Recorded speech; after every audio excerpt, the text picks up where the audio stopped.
Hey guys, and welcome to another fantastic day of Algebra 1. Alright, so today we're going to jump into Chapter 5a. Now in the last chapter we took a look at slope, and the fact that slope means a rate of change. When we're plotting points on a coordinate grid, how much is the distance changing between those 2 points? That determines how steep that little section is. Well, there's a few facts that we know that will enable us to predict a certain number of points and then connect them to make a line that's longer than just one tiny little segment. So that's what we're going to take a look at today in Concept 1, graphing with a table and by plugging in points. So let's take a look. A couple of things to remember as we start out on our journey with graphing lines, because that's what this whole chapter is going to be about, is graphing lines and coming up with algebraic equations that tell us where the line is on a graph. So the first thing that we have to remember and always keep in the forefront of our mind is that a line always has a constant rate of change. And what do we call it when the rate of change between the points is constant, meaning it stays the same the whole time? We call it a slope. So anytime you're going from point to point to point to point and the change is staying the same the whole time, then it becomes a slope. And a slope means you're going to be able to make a whole line with that. Okay? All the points, this means that all of the points you plot on that line can be connected with a straight edge. Now, you will need a straight edge today. If you don't have one, I want you to pause the video. I have a straight edge here. It's just a little ruler that I had inside one of my planners. It can be any kind of straight edge. It doesn't have to be a ruler, but you do want it to at least be as big as your graphs that you see down at the bottom of your paper. So if you don't have one already, go ahead and pause the video, find yourself a straight edge, and come on back when you're ready. Okay, got your straight edge? Good. So we are going to be connecting all the lines with a straight edge.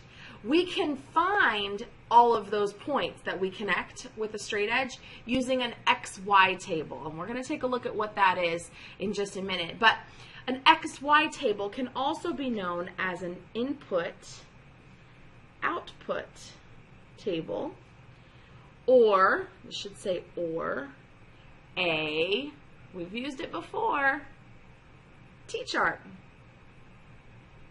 Awesome. So how do we do an input-output table? Well, there's just a few steps for you to remember, and it'll make sense as we go along. The first thing that you want to do is plug in each X value. You might be asking yourself, wait, where do I get an X value? Well, an X value is just a number that you're going to plug in for X. Remember that on a coordinate grid, the X values go all the way along the axis. You could technically use any of those, but since we're just starting out, we're going to stick to the numbers that are close to the origin. So probably the origin itself, 1 and 2, and then maybe -1 and -2. Okay, so those will be your X values. You'll take those, you'll plug them into the equation that you have. Then what? Well, you are going to work out that equation to find out the Y value that you find. See, the Y value of a coordinate point really depends on what the X is. What you put into the equation will determine what comes out of the equation. Okay, that's part of why we call it an input-output table. Once you have an X and Y value, you're going to decide on the scale for your graph, how big does it need to be, and then you're going to draw in your axes. Draw and label your axes. Again, thinking about how big do my Y values need to be? I need to make sure I have those on my graph. How big or how small are my X values? Make sure you have those on your graph. Then you are going to plot all 5 points on your graph and connect with a straight edge. All right, so it sounds pretty easy. Input value, output value, draw and label your axes, plot your points, and connect them. Whew, that's a mouthful. Let's go through this a couple times so you can see that it really does begin to make more sense. All right, so we're starting with number 1, which our equation is y equals -3x plus 4. You can see that we have our X values already filled in, and as I promised, we stayed close to the origin. -2, -1, 0, which is our origin, 1 and 2. So we're staying right in the middle of the graph. When we plug it into the equation, we are going to use the equation that we've been given, and where we see the x in the equation, we're going to leave a blank space. All right, so just go ahead and write that in. We're going to do -3, space for the x, plus 4. So we -3 times something plus 4, and we're going to do that for all of these because we're just plugging it in. Sometimes this is called the plug and chug method because you just plug stuff in and then you just keep working it out. All right, so let's take this x value, -2, and plug it into our equation. We're going to do that for all of these. Just plug it in to the space. So now you have all your x values plugged in. Now we're going to work these out, and you're going to put them in your y value column. So negative times a negative is a positive. 3 times 2 is 6. Plus 4 is 10. Negative times a negative is a positive. 3 times 1 is 3. Plus 4 is 7. 3 times 0 is just 0. Plus 4 is 4. Negative times a positive is negative. 3 times 1 is 3. So I've got -3 here. Plus 4 is +1. Negative times a positive is negative. 3 times 2 is 6. So it's -6. Plus 4 is -2. So here I have my x value and my y value, and that makes an ordered pair. So let's go ahead and make our ordered pairs for our points. We've got -2, 10, -1, 7, 0, 4, 1, 1, and 2, -2. So there's our 5 points, okay? So I'm going to look and I'm going to see, where on the graph are these points going to be? Let me see if I can move down just a little bit. Where on the graph are these points going to be? Well, my biggest y value is this 7. Nope, 10. So I've got to be able to get all the way up to +10 on my y-axis. So let's see. I'm going to do, if my y-axis is right here, kind of in the middle, I know that wherever I start my graph, I need to be able to get up to 10. So let's say I want 10 to be around here. 10, 9, 8, 7, 6, 5, 4, 3, 2, 1, 0. So my x-axis can go right here. You just want to put your axes in a place that you can actually fit all of your values on there. And you'll notice I labeled this the x-axis, and I labeled down here the y-axis. So now I'm going to go through and plot my points. And I'm just going to use my chart and put them on the graph. So I'm going to move this down a little so you can see. Let's see, my first point is -2, 10. So I'm going to go 1, 2, and then I'm going to go up to 10, but I'm going to count by 2s because I don't want to count all the way to 10. 2, 4, 6, 8, 10. So right here is that first point, -2, 10. Then I've got -1, 7. So -1, 2, 4, 6, 7. Right there. Then I've got 0, 4.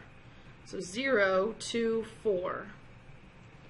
1, 1, 1, 1, and then 2, -2, 2, -2. Okay, so I've plotted all 5 of my points, and now I'm going to connect them. When you line up your straight edge, please make sure that you are thinking about how thick your pen is, because that matters for where you should put your straight edge. Sometimes I like to put my pen on one of the points, then line it up, and then put my pen all the way through. And when you draw your line, you want to make sure that you use the entire graph, the whole thing, and put arrows on either side to show that it goes on and on forever, because that's something that a line does. Hopefully that made sense, but let's tackle another one just to be sure. Number 2, we have our equation. Our x is right here. So staying close to the origin with our x values, because we're just starting out, we don't want to get too crazy. Let's go ahead and plug these into our equation. We've got -2 times x minus 5, leaving a space. Leaving a space, -2 times x minus 5. -2 times x minus 5. -2 times x minus 5. All right, now we're going to plug these values right in. -2, -1, 0, 1, 2. So I took my x value and I put it into the equation instead of x. So now I'm going to solve it to see what my y value is. Here I've got positive 4 minus 5 is negative 1. Positive 2 minus 5 is negative 3. 0 minus 5 is negative 5. Negative 2 minus 5 is negative 7. And negative 4 minus 5 is negative 9. So, if you need to pause the video to catch up with me, please do. But get really quick with those multiplying integers because you're going to be doing it a lot. So let's make our ordered pairs. X value is negative 2. Y value is negative 1. Negative 1, negative 3. 0, negative 5. 1, negative 7. And 2, negative 9. Whew. All right, we've got our ordered pairs. Let's go ahead and get them on our graph. But before we can do that, we've got to put our axes on there first. So let's see. Our biggest y value is a negative 9. So that means when I put my coordinate points on there or put my axes on there, I need to be able to go really far down. So let's take a look at our graph.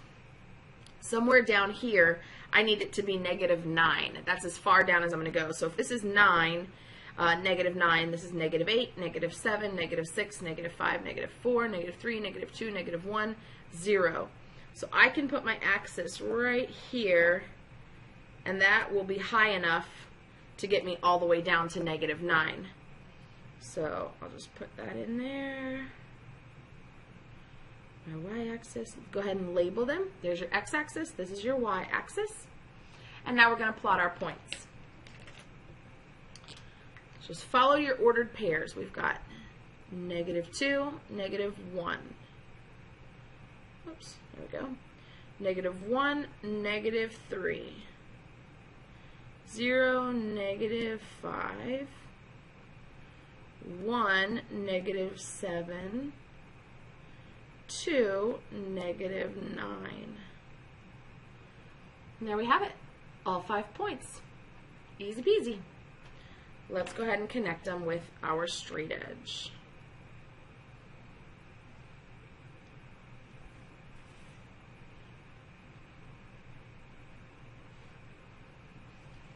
Now, if you take a look at this line, you can actually tell what the slope is just by counting the rise and run. Do you remember how we did this? This is a review from chapter 4. You'll start at a point that is on the left side. If I want to get from this point to this point, I have to go down 2. So my rise is down 2. And I have to go over 1. So my run is 1. So that means my slope then is negative 2 over 1, or just negative 2. Now that's a negative slope, so that means this should be a downhill line, and it is, which means I graphed it correctly. Why don't you make sure that you are able to find the rise, the run, and the slope every time you graph a line. I think that will help you just to double check and make sure that you've graphed it correctly. In part 2 of the video, we'll take a look at some more examples. We'll do 2 more together, and then you'll have 2 to do on your own before class.